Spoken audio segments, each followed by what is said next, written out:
Entonces, la Biblia nos cuenta en símbolos la historia de la caída del hombre. Y dice la Biblia que Dios creó a Adán y Eva en el jardín del Edén.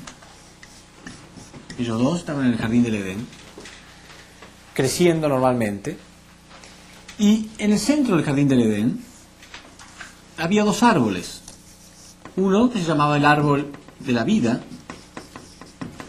y a su lado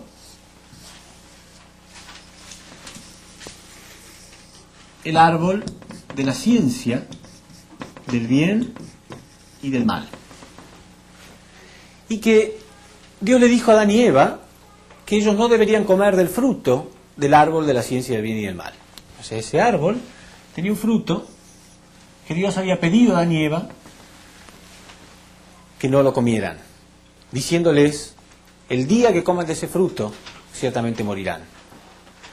Y que también había otro ser extraño, una serpiente, y digo extraño porque era una serpiente, según la Biblia, inteligente, muy inteligente, el más inteligente ser que Dios había creado, dice la Biblia, que conocía la voluntad de Dios, y sin embargo opinaba diferente a Dios. Porque Dios le había dicho a Adán y Eva: no coman del fruto, porque el día que coman del fruto ciertamente morirán. Y sin embargo la serpiente decía que no iban a morir. Entonces la historia que todos conocemos dice que la serpiente tentó a Eva. O sea, al principio había una acción de guerra civil solamente entre Eva y la serpiente. Y en esta relación la serpiente llegó a convencer a Eva de que no había peligro en ese fruto. La Biblia dice que entonces Eva come del fruto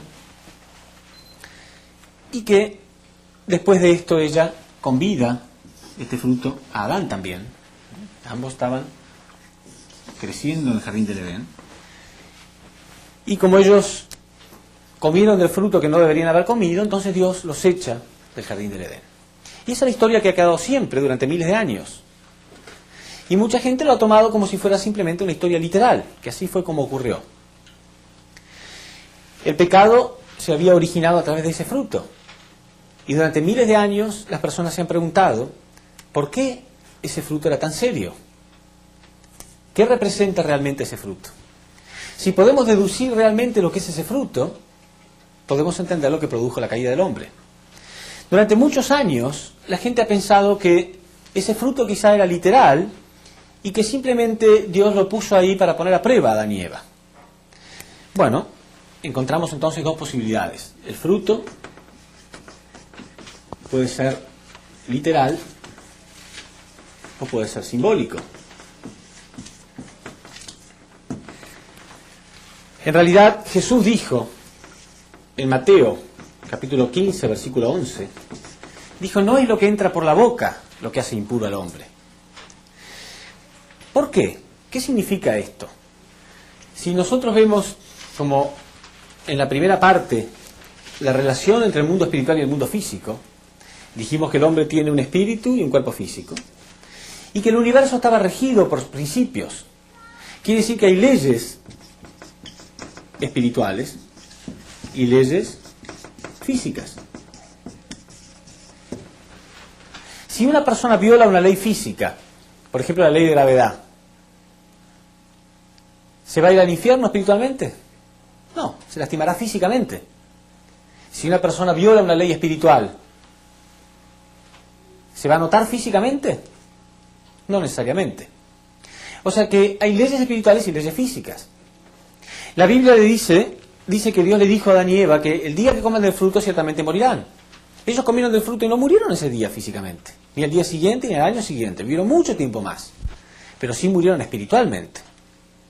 Entonces, ¿ellos qué violaron? ¿Una ley física o una ley espiritual? Una ley espiritual, porque les causó un daño espiritual, no un daño físico. Por eso Jesús decía: no es lo que entra por la boca, o sea, no es algo físico lo que me puede hacer violar una ley espiritual.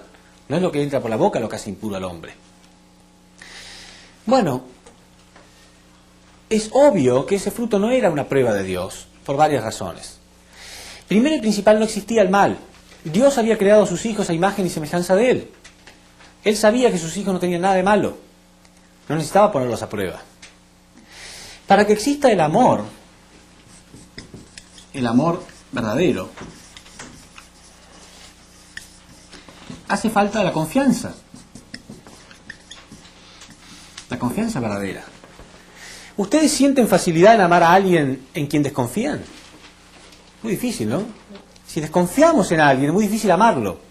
Y si alguien desconfía de nosotros y nos muestra su desconfianza, también es difícil amarlo. Es difícil recibir el amor de alguien que sentimos que no confiamos o que no confía en nosotros. Los padres generalmente tienen una marcada tendencia a confiar en sus hijos. ¿Imaginan un padre que esté espiando a sus hijos, esperando el momento que cometa un pecado? Y después el padre dice, yo sabía que algo malo iba a hacer. No. Generalmente los padres tienen confianza en sus hijos. Díganme si no es muy común escuchar que el padre diga, no, mi nene es bueno, lo que pasa son las malas compañías. ¿Sí o no? ¿Es común o no? Y los padres del otro dicen lo mismo. No, el mío es bueno, son las malas compañías. Porque el padre tiene tendencia a confiar en sus hijos, no a pensar que su hijo es malo. ¿Y Dios? Dios, que había creado a Adán y Eva totalmente puros, a su imagen y semejanza, no existía el mal. ¿Estaba ahí poniéndolos a prueba para ver cuándo ellos iban a pecar? No, Dios no tenía esta clase de corazón. Pero literalmente Adán y Eva murieron espiritualmente. Entonces no era solamente una prueba simbólica, algo pasó. Imagínense ustedes que un padre tenga esta clase de corazón. Quiere probar a sus hijos, entonces primero los observa, porque dice que el fruto era muy tentador a los ojos de Adán y Eva. Entonces primero ustedes observan a su hijo para ver qué fruta les gusta más. Ahí descubren que es la manzana. Entonces toman una manzana y le ponen veneno. Y le dicen a su hijo, no comas, ¿eh? Y cuando vuelven está muerto. ¿Tendrían esa clase de corazón? ¿Harían esto a sus hijos? Ahora, ¿pueden ustedes pensar que Dios tiene menos corazón que ustedes? Porque ustedes están diciendo que ustedes no lo harían a sus hijos. Pero hay gente que cree que Dios sí lo hizo.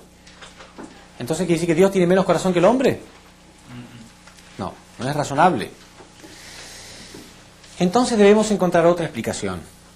Si este fruto no era una prueba de Dios, porque Dios no puede tener esa clase de corazón, aparte Dios no necesita probar aquello que Él creó, vamos a encontrar una clase de explicación muy bíblica, muy clara y muy lógica. Todo lo que Dios creó es útil para el hombre. Es útil y necesario. Si fuera una prueba, si este fruto representara simplemente una prueba que Dios puso al hombre, estaríamos diciendo que Dios le dijo al hombre, el día que fracases en la prueba que yo te pongo, yo te voy a castigar con la muerte. ¿Sí? Porque es así como nos han enseñado, ¿no? Que Dios puso a prueba al hombre y como el hombre fracasó, Dios lo castigó. Pero no dice eso la Biblia. La Biblia no dice, el día que comas del fruto yo te mato. Dice, el día que comas del fruto morirás, que es muy diferente. Es muy sencillo. Esto está representando una ley o un principio universal. El universo está regido con leyes y principios. Todo lo que Dios creó, lo creó para que sea útil al hombre. Por ejemplo, Dios creó la fuerza de gravedad. Es necesaria. Si no fuera por esa fuerza de gravedad, estaríamos todos flotando ahora. Pero si alguien no respeta las leyes de gravedad, puede caerse de un lugar muy alto y lastimarse. Un padre tiene electricidad, fabrica una casa y pone electricidad en la casa. Y tranquilamente le puede decir a sus hijos, no quiero que toques los enchufes, no quiero que toques la electricidad, porque el día que lo toques te vas a electrocutar. No le está diciendo, el día que lo toques yo te mato. Es muy diferente. Hay una advertencia ahí. ¿Entienden? Y nadie puede ser tan inocente de pensar, entonces mi papá puso electricidad para ponerme a prueba. No, puso electricidad porque es necesaria. Pero me está pidiendo que yo respete sus principios. Este fruto está representando algo necesario, absolutamente necesario. Pero como toda cosa necesaria en el universo, tiene sus principios, que deben ser respetados. Cuando ustedes eran chicos en su casa, en la cocina, ¿había cuchillos? Por supuesto que sí. Sus padres le podían decir, no quiero que juegues con los cuchillos, porque si jugás con los cuchillos te puedes lastimar. No le está diciendo, si jugás con los cuchillos yo te lastimo, como castigo. Y los cuchillos no están ahí para poner a prueba a ustedes. Están ahí porque son necesarios, son útiles. Pero los niños no deben tocarlo. Entonces este fruto está representando algo necesario, útil, precioso, como todo lo que Dios creó. Porque todo lo que Dios creó lo creó para el hombre. Pero Dios estaba advirtiendo al hombre que el hombre no lo tocara. Bueno, si este fruto es simbólico, el árbol que produce ese fruto también tiene que ser simbólico. Porque no hay ningún árbol real que dé frutos simbólicos. Y dice que los dos árboles estaban uno al lado de otro. Por lo tanto, este árbol también es simbólico. Y vamos a comenzar analizando este árbol, el árbol de la vida. A ver qué significa. Porque el árbol de la vida se menciona muchas veces en la Biblia. El árbol de la ciencia del bien y del mal no. Se menciona una sola vez, cuando dice no comerás de su fruto. Pero este se menciona muchas veces. Y el árbol de la vida se relaciona siempre en la Biblia como el más profundo deseo humano. Por ejemplo, en Proverbios, capítulo 13, versículo 12, dice, espera prolongada enferma el corazón. Árbol de la vida es el deseo cumplido. O sea que el hombre tiene el corazón enfermo de tanto esperar el árbol de la vida. Porque dice, espera prolongada enferma el corazón. Árbol de la vida es el deseo cumplido. Quiere decir que está diciendo que el árbol de la vida está representando el deseo humano. El principal deseo humano. Bueno, ustedes podrán decir, bueno, pero esto es en el Antiguo Testamento, hace mucho tiempo. Bueno, pero la Biblia, en el Nuevo Testamento, en Apocalipsis 22:14, en el último libro de la Biblia, y Apocalipsis tiene 22 capítulos, quiere decir que es el último capítulo del último libro, prácticamente lo último que dice la Biblia, es, dichosos los que laven sus vestiduras, porque ellos podrán disponer del árbol de la vida y entrar por las puertas de la ciudad, o sea, entrar al reino de los cielos. Dice, dichosos los que se purifiquen, porque solamente ellos, solamente los que son puros, podrán disponer del árbol de la vida. Quiere decir que también está mostrando que van a ser dichosos los que consigan el árbol de la vida. O sea, otra vez más, el árbol de la vida está representando el deseo humano. Uno puede pensar, bueno, ¿cuál puede ser el más profundo deseo humano? Quizás fuera dinero, fama, poder. No, pero la Biblia dice, en Génesis 3:24, que el deseo de Adán también era conseguir algo de la vida. Dice que después de que Dios los echó del jardín del Edén, Dios tuvo que poner querubines, ángeles, seres espirituales, para evitar que el hombre alcanzara el árbol de la vida. O sea, el deseo de Adán también era conseguir el árbol de la vida. Y Adán no necesitaba fama, ni dinero, ni poder. ¿Qué podía desear Adán? Es más, imaginemos que sí, que realmente Adán quería poder, dinero, fama. Está bien, no importa, vamos a decir que sí, que él quería esas cosas. Pero él había sido creado por Dios para ser el padre de la humanidad y para ser el dueño de toda la creación. Porque después de que el hombre llegara a la perfección y se multiplicara, él iba a dominar toda la creación. Entonces él iba a ser poderoso, porque iba a ser el dueño de la creación, iba a ser el padre de la humanidad, iba a ser famoso, porque iba a ser el padre de la humanidad. Pero para lograr la tercera bendición había que pasar por la primera. Crecer, y por la segunda, multiplicados, y recién dominar. ¿Sí? Quiere decir que aunque quisiéramos pensar que el deseo de Adán era poder, fama, etcétera, aún así él lograría todo si cumplía la primera bendición de crecer. Porque creciendo hacia la perfección iba a ser el padre de la humanidad. Y toda la creación iba a estar en sus manos. Entonces, ¿cuál podía ser el deseo más profundo de Adán? Crecer. No tenía más nada que hacer en el jardín del Edén que no fuera crecer. Bueno, si ustedes leen en la Biblia, dice que la serpiente tentó a Eva a comer del fruto, diciéndole, no, el día que comas del fruto no vas a morir. No vas a morir. Al contrario, el día que comas del fruto se te abrirán los ojos y llegarás a ser como Dios. Y algunas personas enseñan que el problema de Adán y Eva quizás fue la soberbia de querer ser como Dios. No, pero Jesús decía, ustedes tienen que ser perfectos como Dios. Mateo 5:48. En realidad, el hecho de que esta serpiente haya tentado a Eva diciéndole que el día que coma del fruto será como Dios, nos da una clave de entender. Porque la serpiente conocía realmente el deseo del hombre. Si yo quiero tentar a una persona para que haga lo que yo quiero, lo tengo que tentar con algo que él quiere, ¿sí? Por ejemplo, imagínense que yo le digo a Benjamín, mira, Benjamín, si vos haces lo que yo quiero, yo te voy a dejar que vos te comas esta fibra. ¿Sí? ¿Lo puedo tentar? No, porque no fue creado para comer fibras. No fue creado para comer esto. Pero si yo lo observo y me doy cuenta que a él le gustan los chocolates, le puedo decir, bueno, si haces lo que yo quiero, entonces yo te puedo dar... ¿Sí? Yo voy a observarlo primero. Entonces la serpiente le dijo a Eva, no, si comes del fruto vas a ser como Dios. Porque él sabía que el deseo era ese. Porque Dios había puesto en ellos el deseo de ser como Dios. No tiene sentido tentarlos con algo que no tiene nada que ver. Entonces, el deseo de Adán era crecer hacia la perfección, para ser como Dios. Porque Dios puso ese deseo dentro de él. Dios puso dentro de él el deseo de querer ser como su Padre. ¿No somos nosotros iguales? Desde chiquitos queremos imitar a nuestros padres. ¿Sí? ¿Quién puso ese deseo dentro de nosotros? Claro, el plan de Dios era que nosotros tuviéramos padres perfectos. Desde Adán y Eva, hacia todos sus descendientes, que los padres fueran todos perfectos. Entonces, naturalmente, el hombre querría imitar a su padre. Hoy en día, cuando imitamos a nuestro padre, vemos que nuestro papá fuma y queremos fumar también. Lamentablemente, tenemos no muy buenos ejemplos, en algunos casos. Pero el deseo original de Dios era que Adán quisiera ser como Dios. Quiere decir que el deseo más profundo de Adán era crecer. Entonces, si el árbol de la vida representa el deseo más profundo del hombre, está representando a un hombre perfecto. O sea, el árbol de la vida representa a Adán perfecto. Si nosotros observamos en la Biblia, cada vez que se menciona un árbol, se lo relaciona con un hombre.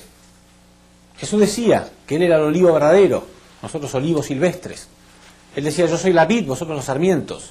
El sarmiento es como una plantita, un vástago que crece y se alimenta de la savia de la vid. O sea, siempre en la Biblia se compara al hombre con un árbol. La Biblia dice que Jesús estaba en la posición de Adán también. 1 Corintios 15, 45. Dice que Jesús estaba en la posición de Adán. Y Jesús se llamó a sí mismo el árbol de vida. Cuando Él habló de sí mismo, Él se habló del árbol de vida. Esto lo podemos ver en Lucas, capítulo 23, versículo 31. Lucas 23, 31. Acá cuenta la historia cuando Jesús lo iban a crucificar. Y había algunas mujeres, dice, llorando a su alrededor. Y yo les voy a mostrar qué es lo que Jesús dice. Le seguía una gran multitud del pueblo y mujeres que se dolían y se lamentaban por él. Jesús, volviéndose a ellas, les dijo, hijas de Jerusalén, no lloréis por mí, llorad más bien por vosotras y por vuestros hijos.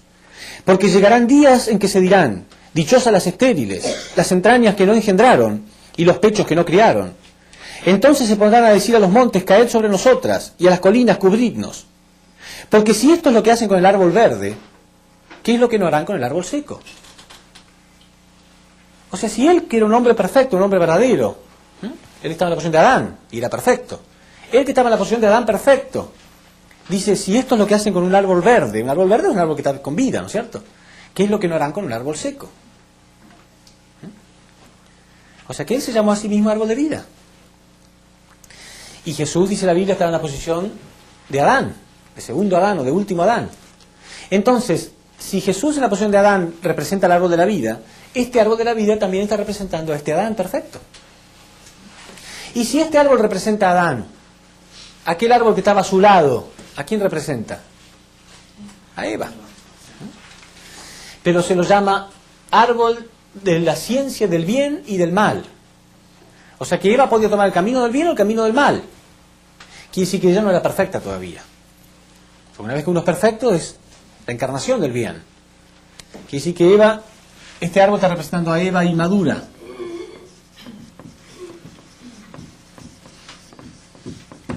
A Eva inmadura. Entonces, si este árbol representa a Adán y este árbol representa a Eva, ¿a qué puede estar representando este fruto? Porque el fruto es el medio a través del cual un árbol se multiplica. El fruto es el que tiene las semillas que va a permitir que el árbol se multiplique. Y si este árbol está representando a Eva, el fruto está representando el medio a través del cual Eva se va a multiplicar. O sea, su amor. Su amor sexual. Su capacidad sexual. Entonces, ¿por qué estaba prohibido? Muy sencillo. Porque primero debería crecer. Después recién multiplicarse. Nada más que por eso. Es muy sencillo, ¿no? El fruto está representando el medio a través del cual el hombre se va a multiplicar. Pero no debía multiplicarse hasta no haber crecido hasta la perfección primero. Porque si no, no sería la imagen de Dios. Y Dios quería evitar que el hombre y la mujer tuvieran una experiencia con esta fuerza tan poderosa, que es la fuerza del amor, porque esta fuerza también tiene sus leyes y sus principios. Como dije antes, toda cosa útil, toda cosa necesaria, tiene su peligro también. Es como la electricidad. No podemos decirle a alguien, ¿no?, a nuestro padre, que haga nuestra casa sin electricidad para que no haya peligro. No, nosotros tenemos que ser responsables y cuidarnos y respetar sus principios. Entonces Dios creó este fruto, el amor, como algo poderoso, indispensable para la vida humana, pero como toda cosa indispensable y útil, deben ser respetados sus principios. Mucha gente cree que el amor no tiene sus leyes, que el amor no tiene principios. Pero ¿por qué existe el odio? ¿Por qué existen los celos? ¿Por qué existe el adulterio? ¿Por qué existen familias destruidas? Porque la gente cree que el amor no tiene sus principios. Pero el amor tiene leyes y principios también, igual que todas las cosas.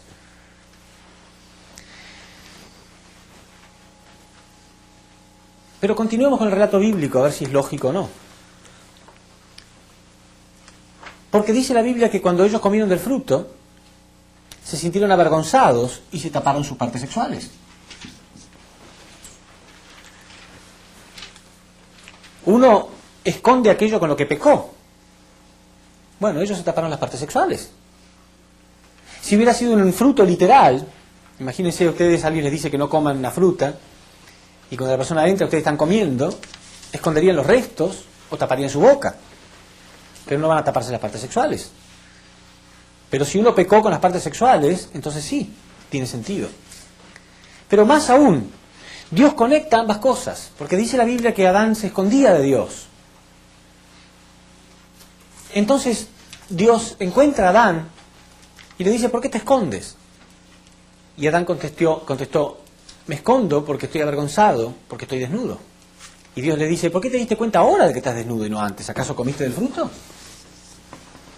Dios relaciona automáticamente. ¿Y por qué te diste cuenta ahora y no antes de que estabas desnudo? ¿Acaso comiste del fruto? Quiere decir entonces que el fruto está totalmente relacionado con las partes sexuales del individuo y es, aparte, lo único que podía haber hecho caer a Adán y Eva. Porque ¿qué otro pecado podía haber cometido Adán y Eva? Su única responsabilidad era crecer hacia la perfección antes de multiplicarse. Sin embargo, Adán y Eva no llegaron a la perfección y sin embargo tuvieron hijos. Y así que es obvio que el pecado que ellos cometieron fue el pecado de fornicación. Fornicación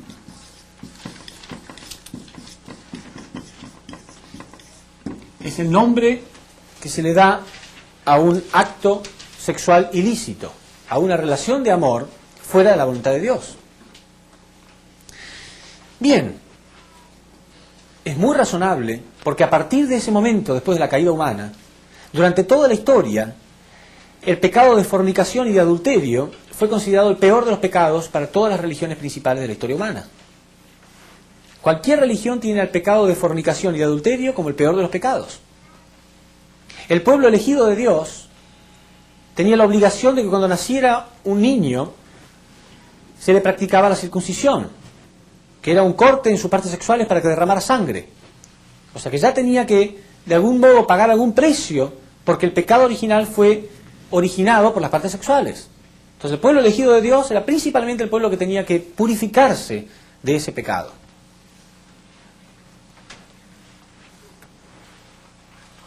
Entonces, ¿qué es esta serpiente? ¿Qué representa la serpiente? Bueno, si nosotros leemos en Apocalipsis, nos menciona muy claramente la identidad de esta serpiente, en Apocalipsis capítulo 12, versículo 9.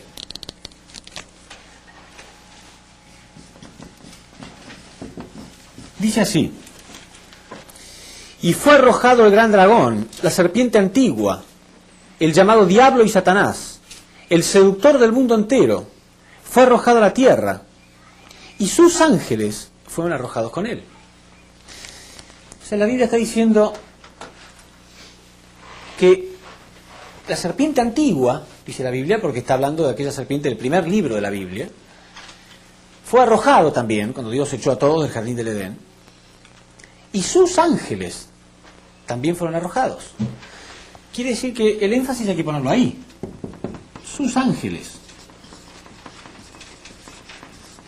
O sea que según la Biblia esa serpiente tenía ángeles a su cargo. ¿Cómo es eso? Observemos acá. Mundo espiritual, mundo físico. Nosotros sabemos que existen seres físicos que tienen vida, pero no vida espiritual, sino vida física solamente, como las plantas y los animales, porque fueron creados para servir a la parte física del hombre. Del mismo modo, hay seres espirituales que no tienen cuerpo físico, porque fueron creados para servir a la parte física del hombre, perdón, a la parte espiritual del hombre. Quiere decir entonces que el hombre es el centro de armonía entre los dos mundos. Los animales solamente pueden tener un contacto con el mundo espiritual a través del hombre. Los ángeles solamente pueden tener contacto con el mundo físico a través del hombre. El hombre es el centro de armonía de los dos mundos. Por eso también dice la Biblia que estos dos árboles estaban en el centro del jardín del Edén. Porque Adán y Eva representan el centro de armonía del mundo espiritual y del mundo físico. Bueno, pero ¿puede un animal que no tiene espíritu estar como responsable de seres espirituales? Porque dice, y sus ángeles fueron arrojados con él. No. Es obvio que esta serpiente, que era inteligente, que hablaba, que conocía la voluntad de Dios, es un ser espiritual. Entonces, ¿por qué se lo relaciona con un ser físico? Porque después de la caída, el hombre murió espiritualmente, y Dios nos debe contar la historia con símbolos y elementos que nosotros conozcamos. Si ustedes le van a explicar a un niño algo, un niño les pregunta, hace una pregunta y ustedes le explican los términos que él pueda entender. No van a utilizar ejemplos o términos que él desconozca por completo. Entonces, durante miles de años, Dios tuvo que dar algún simbolismo de lo que ocurrió con la caída, utilizando términos físicos también. Por eso el fruto, que es espiritual, porque el amor es espiritual, era algo físico. Y la serpiente también era algo físico. Todos términos y elementos que el hombre primitivo podía conocer perfectamente. Pero ahora no. Ahora podemos entender realmente lo que ocurrió. Entonces dice, y sus ángeles fueron arrojados. O sea que esta serpiente está simbolizando en realidad a un ser espiritual. Y ahí sí es razonable, y ahí sí es lógico, que un ser espiritual conozca la voluntad de Dios y pueda comunicarse con el hombre. Porque Adán y Eva todavía estaban vivos espiritualmente. Pero la Biblia dice acá que primero era una relación entre Adán y la serpiente. Dice, la serpiente tentó a Eva a comer del fruto, Eva comió del fruto. Adán no tenía nada que ver. Entonces, si el comer del fruto está representando la fornicación y Adán no tenía nada que ver momentáneamente, ¿qué significa esto? Bueno, la Biblia dice en Judas 6:7,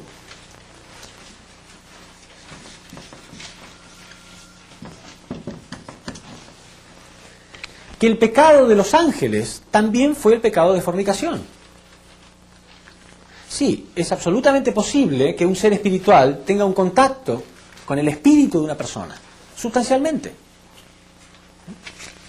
La Biblia está llena de casos y ejemplos de esto.